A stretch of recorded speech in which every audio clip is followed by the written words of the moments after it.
est-ce que c'est la goutte de trop pour l'administration Trump? En tout cas, ça risque de sérieusement fissurer le camp du président, puisque jusqu'à présent, les républicains ont toujours soutenu Donald Trump et sa politique anti-immigration, même quand elle était très dure, même quand elle faisait polémique. Mais c'est vrai que ce deuxième incident à Minneapolis semble marquer une vraie rupture. Ce qui a changé, c'est que désormais, les républicains commencent à exprimer leurs inquiétudes de manière très explicite et même à en parler dans les médias. Certains demandent que le directeur de l'ICE réponde publiquement aux questions de parlementaires. L'ICE, vous savez, cette agence gouvernementale qui est chargée d'arrêter les migrants. D'autres parlent d'enquêtes qu'il faudrait mener au niveau du Minnesota et au niveau fédéral.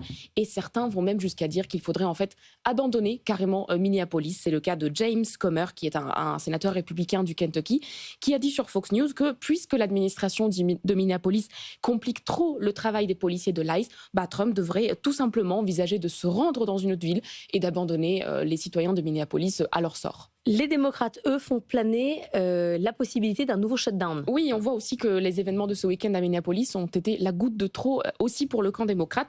C'est le chef de la minorité démocrate au Sénat, Chuck Schumer, qui menace de bloquer ce vote qui va avoir lieu à la fin de la semaine. On vous rappelle que le financement de l'État fédéral arrive à expiration le 31, donc c'est juste à la fin du mois.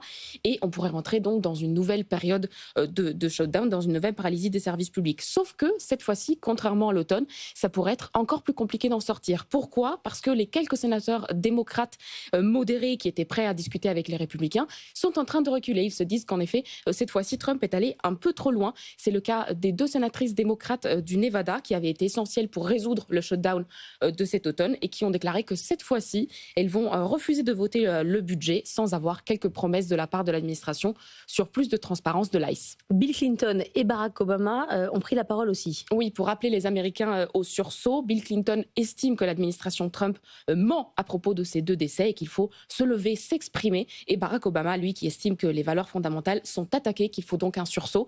Ce qui est étonnant là, c'est pas tant qu'ils prennent la parole, mais c'est le ton qui est vraiment très dur par rapport aux agissements d'un président au pouvoir. Merci beaucoup, Annalisa Capellini.